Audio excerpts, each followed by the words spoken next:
अच्छा, ये चेहरा पूरी दुनिया में हंसी और जबरदस्त एक्शन का दूसरा नाम है ना? जैकी चैन।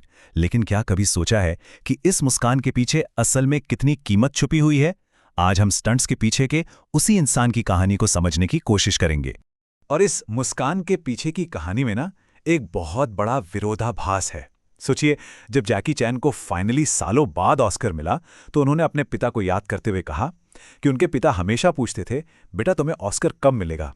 और जैकी का जवाब हमेशा एक ही होता था, डैड मैं तो सिर्फ कॉमेडी एक्शन फिल्में बनाता हूं।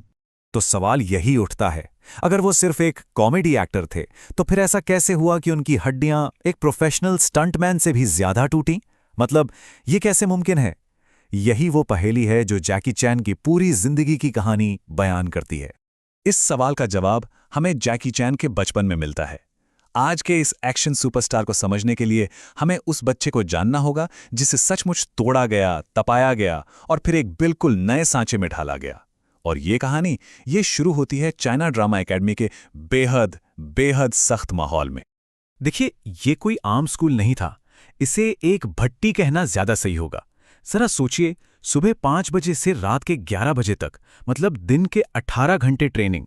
और अनुशासन का मतलब था मार, और अगर परफॉर्मेंस खराब हुई तो खाना बंद। हद तो ये थी कि पेरेंट्स ने कॉन्ट्रैक्ट में स्कूल को इतनी पावर दे रखी थी कि वो गलती करने पर मौत तक की सजा दे सकते थे। ये अविश्वसनीय लगता है, पर सच था। और ये कोई 1-2 दिन की कहानी नहीं थी, ये पूरे 10 साल का कॉन्ट्रैक्ट था। 10 साल! इसी दौरान वो इतनी मार खाते थे, 2 गुनी सजा सहते थे कि उनका नाम ही पड़ गया डबल बॉय। इसी भट्टी में तपकर वो मशहूर 7 लिटिल फॉर्चून्स का हिस्सा बने। और जब 17 साल की उम्र में वो वहां से निकले तो एक ऐसे इंसान बन चुके थे जिसके लिए दर्द और अनुशासन सांस लेने जैसा था। तो एकेडमी के उस भट्टी से निकलकर अब बारी थी असली दुनिया का सामना करने की, अपनी एक पहचान बनाने की। लेकिन फिल्म इंडस्ट्री में कदम रखते ही उन पर एक बहुत बड़ा दबाव आ गया। दबाव था एक ऐसे लेजेंड की परछाई बनने का जिसके आसपास भी पहुंचना नामुमकिन माना जाता था। वो दौर था अगले ब्रूस ली की तलाश का। सबको एक और ब्रूस ली चाहिए था। अब देखिए, ब्रूस ली स्क्रीन पर क्या थे? एक सुपर हीरो जिसे कोई हरा नहीं सकता, जो एकदम गंभीर, पावरफुल है। लेकिन जैकी को पता था कि वो ये नहीं है। वो एक आम आदमी को हीरो बनाना चाहते थे। एक ऐसा हीरो जिसे चोट भी लगती है, जो गिरता भी है, जिसे दर्द भी होता है। और पता है, इसी सोच की वजह से उनकी शुरुआती फिल्में एक के बाद एक बुरी तरह फ्लॉप हुईं। और फिर यहीं पे उनकी जिंदगी का सबसे बड़ा टर्निंग पॉइंट आया।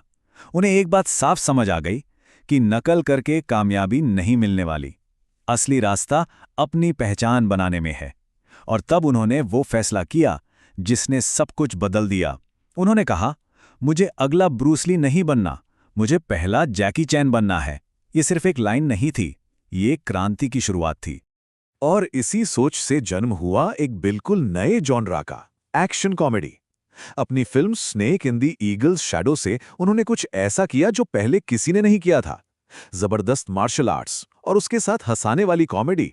उन्होंने स्क्रीन पर दिखाया कि हीरो भी गिर सकता है, उसे भी चोट लगती है। और यही बात, यही ईमानदारी लोगों के दिल को छू गई। तो दुनिया को पहला जैकी चैन मिल चुका था और लोगों ने उसे सिर आंखों पर बिठाया।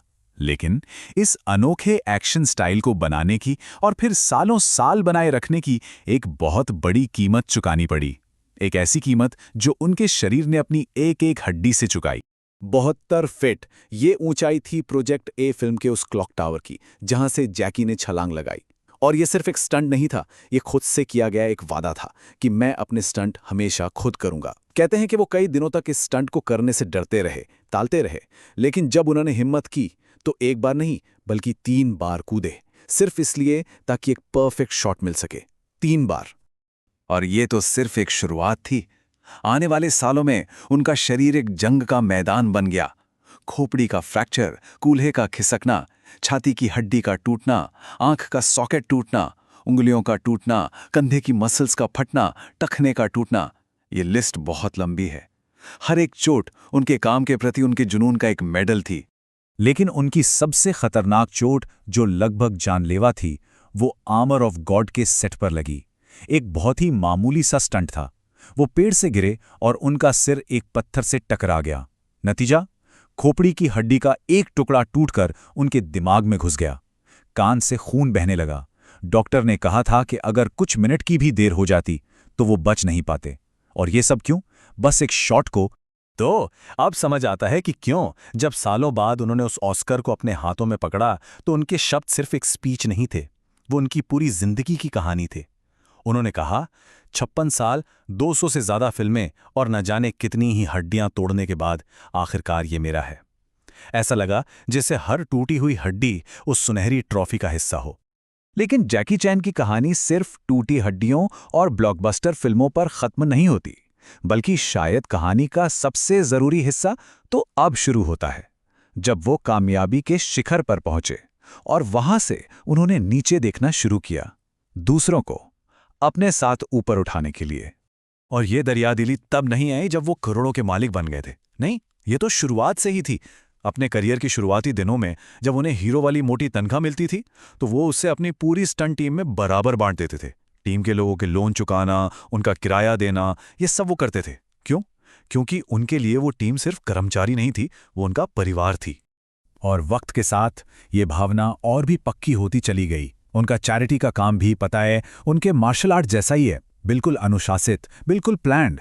1988 में अपनी चैरिटेबल फाउंडेशन बनाने से लेकर किसी भी आपदा में लाखों डॉलर दान करने तक, चीन के दूर दराज के गांवों में स्कूल बनाने से लेकर अपनी आधी जायदाद दान करने का वादा करने तक, उनका हर एक कदम बिल्कुल सोचा समझा होता है। तो सवाल यह है कि इन सारी चीजों को एक साथ क्या जोड़ता है? वो सख्त ट्रेनिंग, वो जानलेवा स्टंट और ये इतनी बड़ी दरियादिली।